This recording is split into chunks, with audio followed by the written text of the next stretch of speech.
Hello students, welcome to you competition roof channel. Students, जैसा कि आप सभी जानते हैं कि इस चैनल के माध्यम से मैं आप सभी को यूपी टीजीटी एंड पीजीटी का क्रैश कोर्स उपलब्ध करवा रही हूं। कल एक क्लास इसकी हो चुकी है। हमने कल की क्लास में जो है भाषा खंड को प्रारंभ किया था, जिसमें मैंने आपको बोलियां, उपभाषाएं, भाषाएं सब के बारे में मैंने आपको बताया था और उनसे संबंधित मैंने आपको महत्वपूर्ण अनुच्छेद यानी कि आर्टिकल भी बताए थे। आज इसी खंड को हम आगे बढ़ाएंगे और इस वीडियो के साथ ही अपना जो है आज भाषा खंड जो है लगभग समाप्त हो जाएगा। तो विद्यार्थियों, बहुत ही इत्मीनान से बैठे, ध्यानपूर्वक वीडियो को सुने। आपके यहाँ से 100% क्वेश्चन आपके एग्जाम में आने वाले हैं। आप चाहे तो अपना जो है पेपर भी साथ साथ हल कर सकते हैं, वो भी मैंने चैनल पर उपलब्ध करवाया हुआ है। 2016 वाला पेपर जो कि 18 में हुआ था, वो आप लोग चैनल से सोल्व कर सकते हैं।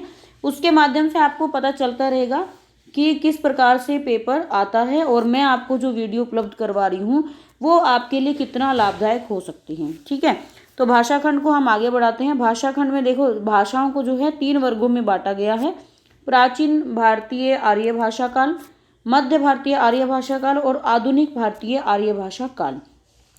तो प्राचीन भारतीय आर्य भाषा काल 1500 ईसा पूर्व से 500 ईसा पूर्व तक है इसका समय। मध्य भारतीय आर्य भाषा का 500 से 1000 ईसा पूर्व तक है। और आधुनिक आर्य भाषा, जिसको हम हिंदी भी बोलते हैं, कई बार ये टाइम पूछा गया है, ये 1000 ईसा पूर्व से अब तक है। ठीक है, प्राचीन भारतीय आर्य भाषा के अंतर्गत 2 भाषाएं आती हैं, वैदिक संस्कृत और लौकिक संस्कृत। तो यानी कि पहले वाला जो खंड है इसमें संस्कृत भाषा है, वैदिक और लौकिक। मध्य में 3 भाषाएं आती हैं। मध्य भारतीय आर्य भाषा में पाली, प्राकृत और अपभ्रंश आती है। और आधुनिक में कौन सी आती है? हमारी वर्तमान की हिंदी आती है। तो ये सभी को ध्यान रखना। तो आपसे पूछ सकता है कि हिंदी का जो विकास काल है वो कब से माना जाता है? तो 1000 ईस्वी से माना जाता है।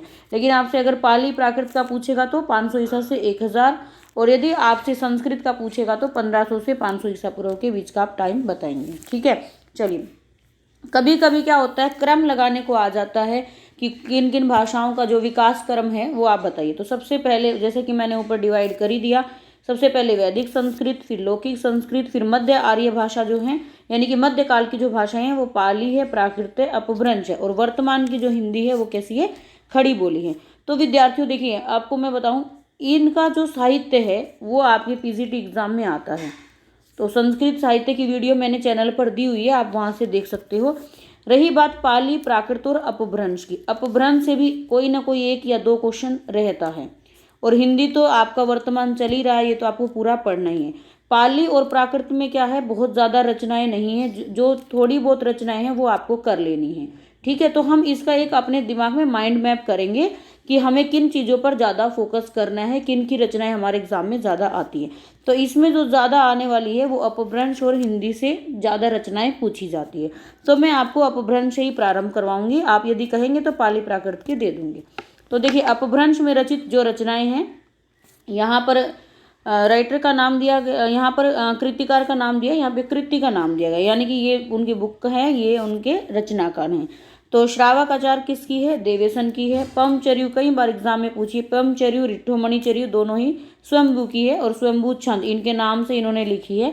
तो तीनों को एक साथ याद करना है, पमचर्यु, रिट्ठोमणि और स्वयंभू की हैं। महापुराण और जसहरचर्यु दोनों रचना एक साथ याद करनी है, किसकी है? पुष्प दंत की है। महापुराण, जसहरचर्यु। भविष्यत कहा किसकी है? धनपाल की है। कई बार विद्यार्थी इसको बार बार रिवीजन करेंगे, बार बार देखेंगे तो आपको ये रचनाएं याद हो जाएंगी, क्योंकि जैसे अभी मुझे जो है कहीं भी आप कोई रचना पूछेंगे तो मैं आपको बिना देखे कभी भी बता सकती हूँ। आपको बस एक बार ध्यानपूर्वक सुनना है, फिर उसको लगाना है खुद से। ठीक है, तो सेल्फ स्टडी भी बहुत इंपॉर्टेंट, आप सभी जानते ही हैं इस बात को। चलिए, पुष्पदंत की कौन कौन सी है? महापुराण, जसहरचर्यु। भविष्यत का किसकी है? भविष्य कौन बताते हैं? धनी लोग बताते हैं। इस तरीके से याद कर सकते हो। तो धनपाल की है भविष्यत कहा। अब्दुल रहमान, रहमान जी जो हैं क्या देते हैं? संदेश देते हैं। अब्दुल रहमान की जो रचना है वो है संदेश रासक। कई बार एग्जाम में संदेश रासक रचना पूछी गई है। पाहुड़ दोहा, पाहुड़ दोहा की किसकी है? राम सिंह की है।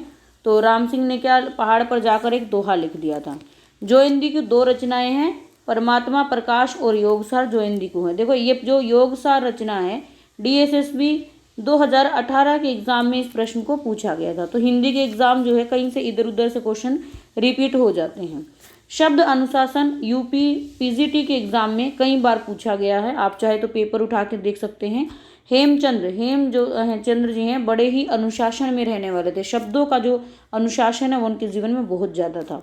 कीर्ति लता और कीर्ति पताका दोनों ही विद्यापति की हैं। विद्यार्थियों दोनों की भाषाएं आपको पूछी जाती है, कीर्ति लता कीर्ति पताका, और विद्यापति की एक रचना और है जो बहुत ही फेमस है, उसका कमेंट बॉक्स में आप मुझे नाम बताएं। तो कीर्ति लता और कीर्ति पताका की भाषा कौन सी है? अपभ्रंश है। कभी कभी हमसे क्या पूछ लेता है, भाषा से संबंधित भी क्वेश्चन इस तरीके से पूछ लेता है ना, तो आपको इसका ध्यान रखना। चलिए नेक्स्ट बढ़ते हैं विद्यार्थियों।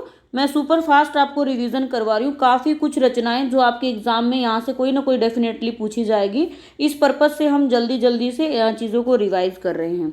चलिए आगे है उपदेश रसायन, जिनीदत्त सूरी। उपदेश कौन देते हैं? जिनीदत्त, जिन लोग जो होते हैं वो उपदेश देते हैं। मैंने आपको बताया था संदेश कौन दे रहा था? रहमान, यानी कि अब्दुल रहमान की रचना है संदेश रासर। अब जिन क्या देता है? उपदेश देता है। तो इस तरीके से आपको याद रखना है। चलिए आगे बढ़ते हैं, ये आपको अपभ्रंश की महत्वपूर्ण रचनाएं जो हैं याद करनी है। आगे बढ़ते हैं, आगे है हिंदी साहित्य इतिहास लेखन की परंपरा। हिंदी साहित्य का इतिहास जो है किस प्रकार से लिखा गया है, किन किन विद्वानों के द्वारा लिखा गया है, किसके इतिहास को सर्वाधिक मान्यता मिली है, ये सारे क्वेश्चन हम देखेंगे। तो सबसे पहले हिंदी साहित्य का लेखन का प्रयास जो है, सबसे पहला प्रयास फ्रेंच के यानी कि फ्रांस के एक वैज्ञानिक विद्वान थे गारसदा तानसी, इन्होंने शुरू किया था और इन्होंने अपनी बुक फ्रेंच भाषा में लिखी थी। इनकी बुक का नाम था इस्तवार द ला लिटरेचर इंदोई हिंदुस्तानी। ये जो बुक है बहुत बार पूछी गई है। गारसदा तानसी की बुक है इस्तवार द ला लिटरेचर इंदोई हिंदुस्तानी। इंदोई हिंदुस्तानी से आप याद रखना, जिसका प्रकाशन 2 भागों में हुआ था, 1839 और 1847 ईस्वी में। ठीक है, आपके लिए इतना ही इम्पोर्टेंट है। इस्तवार द ला लिटरेचर हिंदुस्तानी द्वितीय संस्करण में 3 भागों में विभक्त हो गया, जिसका प्रकाशन सन 1871 ईस्वी में हुआ था। वैसे प्रकाशन से संबंधित जो है क्वेश्चन ये पूछ सकता है, 1839, 1847 फिर 1871, 3 बार में इसका हुआ है। ठीक है, गारसदा तानसी ने कुल 738 कवियों का वर्णन इसमें किया हुआ है। चलिए अगला जो है हिंदी साहित्य का इतिहास, हिंदुई साहित्य का। ये देखो एक नया क्वेश्चन आप लोगों को मिलेगा, हिंदुई, यहाँ पे हिंदी भाषा नहीं लिखा गया, हिंदुई लिखा है। तो ये जो बुक है किसने लिखी थी? लक्ष्मी सागर वार्ष्णेय जी ने लिखी थी। ठीक है, चलिए नेक्स्ट बढ़ते हैं हम लोग। हिंदी साहित्य इतिहास लेखन की परंपरा में हिंदी भाषा में लिखा गया पहला ग्रंथ। देखिए ये क्वेश्चन अभी तक पूछा नहीं है, बट आपसे जीआईसी के एग्जाम में या पीजीटी के एग्जाम में पूछा जा सकता है, तो बहुत इंपॉर्टेंट है ये। तो हिंदी भाषा में जो लिखा गया, क्योंकि जो पहला लिखा था फ्रेंच भाषा में लिखा गया था, अब आपसे पूछ रहे हैं हिंदी भाषा में। तो हिंदी भाषा में जो ग्रंथ था महेश दत्त शुक्ल का था भाषा काव्य संग्रह। तो सभी को ये याद रखना है, भाषा काव्य संग्रह जो है प्रथम हिंदी भाषा में लिखा गया ग्रंथ था, जो हिंदी साहित्य के इतिहास से संबंधित था, और महेश दत्त शुक्ल का ये लिखा गया था। ठीक है, और ये कहाँ से प्रकाशित हुआ था? लखनऊ से प्रकाशित हुआ था। महत्वपूर्ण है, दूसरा महत्वपूर्ण है शिव सिंह सेंगर, बहुत इंपॉर्टेंट है, इन्होंने अपने नाम से ही लिखी है, शिव सिंह सरोज लिखी है। और इसका कभी कभी जो है प्रकाशन ईयर पूछा जाता है विद्यार्थियों, ये नहीं भूलना आपको। 1883 1883 में, यानी कि 1885 में कांग्रेस की जब स्थापना होती है उससे पहले 2 वर्ष पहले जो है शिव सिंह सरोज ने लिखा था, शिव सिंह सरोज, और शिव सिंह सेंगर ने लिखा था। ठीक है, इन्होंने लगभग सहस्त्र मतलब 1000 कवियों का लगभग इन्होंने जीवन चरित्र इसमें लिया हुआ है। चलिए नेक्स्ट बढ़ते हैं हम गिरियर्सन की तरफ। जॉर्ज गिरियर्सन जो है इन्होंने भी the modern vernacular literature of Hindustan के बारे में इन्होंने हिंदी साहित्य का इतिहास लिखा था। एशियाटिक सोसाइटी ऑफ बंगाल की पत्रिका के विशेषांक के रूप में इनका ये बुक निकली थी, the modern vernacular literature of Hindustan. Year कब का है विद्यार्थियों? 1888 ईस्वी में। तो ये भी आपको याद रखना है। ईयर क्यों मैं इंपॉर्टेंट बता रही हूँ, क्योंकि कभी कभी जो इनकी रचनाएं हैं वो मैच करने के लिए आ जाती हैं। तो कभी भी अगर मैचिंग में है तो आपको सबसे पुराना कौन है ये याद रखना है, गारसदा तानसी, जिन्होंने फ्रेंच भाषा में सर्वप्रथम हिंदी भाषा के इतिहास लेखन का पहला प्रयास किया था। ठीक है, चलिए अब आगे हम पढ़ते हैं कि हिंदी जो का काल विभाजन और नामकरण किन किन आधारों पर हुआ है। ये तो इम्पोर्टेंट आपको पता ही है कि कर्ता के आधार पर, प्रवृत्ति के आधार पर, विकास के, सामाजिक, इस तरीके से आपको सबको पता ही है। इम्पोर्टेंट क्वेश्चन क्या है आप लोगों के लिए कि हिंदी के प्रमुख इतिहासकारों द्वारा काल विभाजन किस प्रकार से किया गया। काल विभाजन का अर्थ विद्यार्थियों यहाँ पर क्या है कि हिंदी का जो समय पीरियड है, जो टाइम पीरियड है, वो किस प्रकार से डिवाइड किया। जैसे आप हिंदी में पढ़ते होंगे आदिकाल, है ना, भक्ति काल, रीति काल, ये जो काल हैं ये किस प्रकार से डिवाइड किए गए हैं। देखो तो आपको बताएंगे यहाँ पर काल विभाजन का जो है गारसा दत्तांशी द्वारा और शिव सिंह सेंगर द्वारा कोई प्रयास नहीं किया गया। हम अब देखो विभाजन कौन करेगा, जिन विद्वानों ने लगभग हिंदी साहित्य के इतिहास को लिखने का प्रयास किया होगा वही तो कहीं ना कहीं विभाजन का भी प्रयास करेंगे। तो इनमें से सबसे पहले गारसा दत्तांशी और शिव सिंह सेंगर ने कोई भी प्रयास नहीं किया। उसके बाद है गिरियर्सन ने, गिरियर्सन की बुक हमने अभी पढ़ी थी, the modern vernacular literature of Hindustan. इन्होंने इसमें थोड़ा सा प्रयास किया है सबसे पहले और 11 अध्यायों में इसको बांटा है। फिर आते हैं मिश्र बंधु। मिश्र बंधु बहुत ही महत्वपूर्ण है, इनकी बुक थी मिश्र बंधु विनोद के नाम से, और जो कि 1913 में इन्होंने प्रकाशित हुई थी। इसी बुक में इन्होंने हिंदी साहित्य के काल विभाजन का प्रयास किया है। जैसे इन्होंने कैसे बांटा है, आरंभिक काल, माध्यमिक काल, उसके बाद अलंकृत काल, परिवर्तन काल और वर्तमान काल। तो आपसे क्वेश्चन पूछ सकते हैं कितने उसमें बांटा है, 5 कालों में इन्होंने बांटा है। तो ये आपको ओवर लगभग सबने नाम यही दिए, थोड़ा थोड़ा चेंजेस है, जैसे आरंभिक काल, माध्यमिक काल, और इन्होंने टाइम पीरियड कब से माना है, 700 से माना है। फिर है मिश्र, यहाँ पर लेकिन मिश्र बंधुओं का जो काल विभाजन किया गया था इसको विद्वानों ने मान्यता नहीं दी क्योंकि इसमें बहुत सारी त्रुटियां थी। ठीक है, अब आते हैं आगे बढ़ते हैं हम लोग। सबसे इम्पोर्टेंट है हमारे आचार्य रामचंद्र शुक्ल का काल विभाजन, जो कि हिंदी साहित्य में फॉलो भी किया जा रहा है। वर्तमान में हम इसी के अनुसार जो है अपने साहित्य का विभाजन करते हैं। तो ये वेरी वेरी इंपॉर्टेंट है, रामचंद्र शुक्ल जी और आचार्य प्रसाद द्विवेदी, इन दोनों को आपको याद रखना है। एक इम्पोर्टेंट बात और, हिंदी साहित्य के इतिहास का दोहरा नामकरण करने वाले भी कौन है, आचार्य रामचंद्र शुक्ल हैं। इन्होंने 2 तरीके से विभाजन किया विद्यार्थियों। जैसे पहला इन्होंने वीरगाथा काल, भक्ति काल, रीति काल और गद्य काल 4 भागों में डिवाइड कर दिया। अब वीरगाथा काल कब से प्रारंभ हो रहा है इनका, 1050 से 1375 ईस्वी तक। भक्ति काल इन्होंने ये अलग अलग भी क्वेश्चन आए हैं विद्यार्थियों की, रामचंद्र शुक्ल ने भक्ति काल की समय सीमा क्या मानी है, वीरगाथा काल की क्या मानी है, रीति काल की क्या मानी है, या गद्य की क्या मानी है। तो इस तरीके से आप लोगों को इनके ईयर थोड़ा सा रिवाइज करना है कि इन्होंने स्टार्ट कब से किया, प्रारंभ कब से किया, 1050 से प्रारंभ किया है।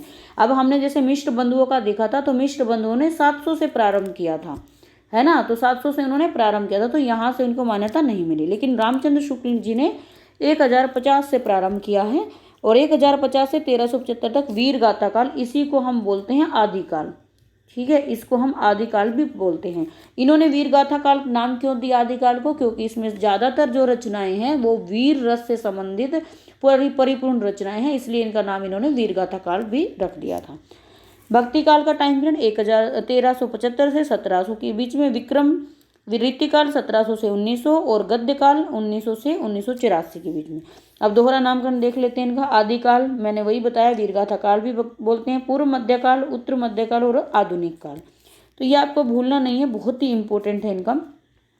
फिर आता है डॉक्टर रामकुमार वर्मा। डॉक्टर रामकुमार वर्मा की ये जो बुक है कई बार पूछी गई है, हिंदी साहित्य का आलोचनात्मक इतिहास। इंपॉर्टेंट कैसे याद रखेंगे, आलोचना किसने की थी, भगवान श्री राम जी ने की थी 1938 ईस्वी में। अब देखो यहाँ पर इन्होंने विभाजन जो है 5 तरीके से किया। इन्होंने प्रारंभिक काल को क्या नाम दिया है, संधि काल नाम दिया, 750 ईस्वी से जो कि प्रारंभ हो रहा है। फिर इन्होंने चारण काल में डिवाइड किया है, फिर भक्ति काल, फिर रीति काल और फिर आधुनिक काल। तो विद्यार्थियों हम याद रखेंगे, संधि काल से किसने प्रारंभ किया, डॉक्टर रामकुमार वर्मा ने। क्वेश्चन कई बार पूछा हुआ है। और यहाँ पर एक तरीके से संधि काल को हम संधि काल का नाम क्या है, आदिकाल है, यानी कि ये आदिकाल की ही सारी विशेषताएं हैं, ये सब ध्यान रखना है।